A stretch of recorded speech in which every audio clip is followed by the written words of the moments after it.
ضلع چکوال کی 2 قومی اور 4 صوبائی اسمبلی کی نشستوں پر یہ غیر حتمی غیر سرکاری نتائج یہ جو ابھی تک سامنے آئے ہیں، تو یہ مسلم لیگ نون کے تمام جو ہے نا 6 حلقوں میں امیدوار کامیاب ہوئے ہیں۔ تو بہرحال یہ شروع میں جو ابتدائی نتائج آنا شروع ہوئے تھے تو اس میں پی ٹی آئی کے حمایت یافتہ امیدواروں کو بالکل ابتدائی برتری حاصل تھی، اور وہ 30-35%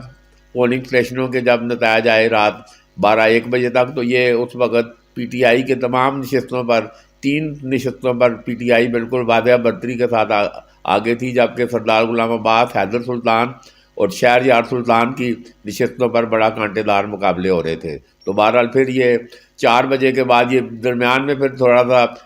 نتائج آنے کا سلسلہ رکا، اور پھر یہ 4 بجے کے بعد یہ 4:30 بجے صبح جب یہ دوبارہ انتخابی نتائج آنے کا سلسلہ شروع ہوا، تو پھر یہ مسلم لیگ کے تمام 6 امیدوار جو ہیں نا، انہوں نے پی ٹی آئی کے حمایت یافتہ امیدواروں کو شکست دی۔ تو یعنی 58 پر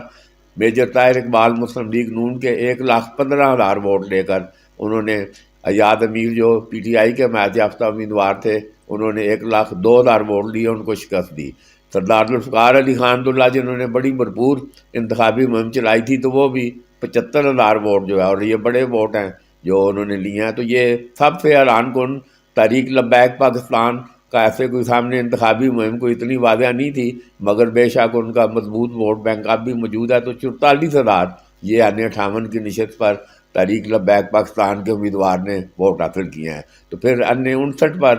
ملک رومان احمد جو پی ٹی آئی کے حمایت یافتہ امیدوار تھے، تو یہ ابتدائی جو 30-35% نتائج آئے تھے، تو وہ ایک موقع پر ان کی 15 سے 20 ہزار تک لیڈ جو ہے یہ ادھر پہنچ چکی تھی، اور پھر یہ درمیان میں جب الیکشن نتائج رکنے کا معاملہ آیا اور پھر 4 بجے جب دوبارہ شروع ہوئے، تو وہ 1,29,000 ووٹ لے کر وہ شکست کھا گئے، اور سردار غلام عباس جو کہ ابتدائی نتائج میں کافی پیچھے تھے، تو وہ 1,41,000 ووٹ لے کر انہوں نے کامیابی حاصل کی۔ تو یہ پیپلز پارٹی کے امیدوار نے بھی کوئی 15,000 کے قریب ووٹ لیے ہیں۔ تو بہرحال یہ واضح طور پر یہ واضح برتری سے سردار غلام عباس نے حلقہ 59 کا مارکہ جیتا ہے۔ تو یہ پی پی 22 پر بھی سردار غلام عباس سے تو انہوں نے 6,000 کے مارجن سے حکیم نثار احمد جو پی ٹی آئی کے حمایت یافتہ امیدوار تھے ان کو شکست دی۔ تو راجہ مدر اسٹال جو پیپلز پارٹی کے امیدوار ہیں انہوں نے بھی تیسری پوزیشن حاصل کی۔ تو بہرحال ادھر حلقہ پی پی 20 پہ چودھری حیدر سلطان نے 52,000 ووٹ لے کر علی ناصر بھٹی جو پی ٹی آئی کے حمایت یافتہ امیدوار تھے ان کو 8 سے 9,000 کے مارجن سے شکست دی۔ چودھری نوشاد علی خان ایڈوکیٹ جو پیپلز پارٹی کے امیدوار تھے انہوں نے 25,000 ووٹ لیے، اور سب سے جمیعت علماء اسلام فضل الرحمان گروپ کے پیر عبد الشکور نقشبندی جنہوں نے بھرپور انتخابی مہم چلائی تھی اور کتاب کا انہوں نے بالکل کتاب کرائی تھی، تو وہ بھی 12,000 ووٹ لینے میں کامیاب ہوئے ہیں۔ تو پی پی 21 پر تنویر اسلم سیٹھی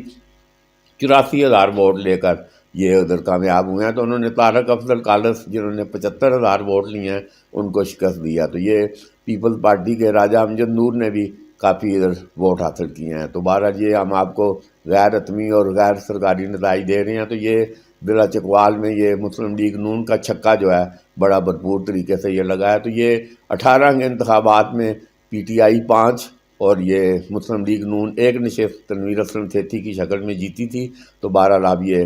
2024 میں یہ مسلم لیگ نون نے اپنا روایتی چھکا، یہ بڑے چھکے مشہور ہیں مسلم لیگ نون کے، 88 میں بھی ان کا چھکا تھا، 90 میں چھکا تھا، 93 میں چھکا تھا اور 97 میں چھکا تھا۔ تو بہرحال یہ پرویز مشرف کے پھر انقلاب کے بعد یہ اب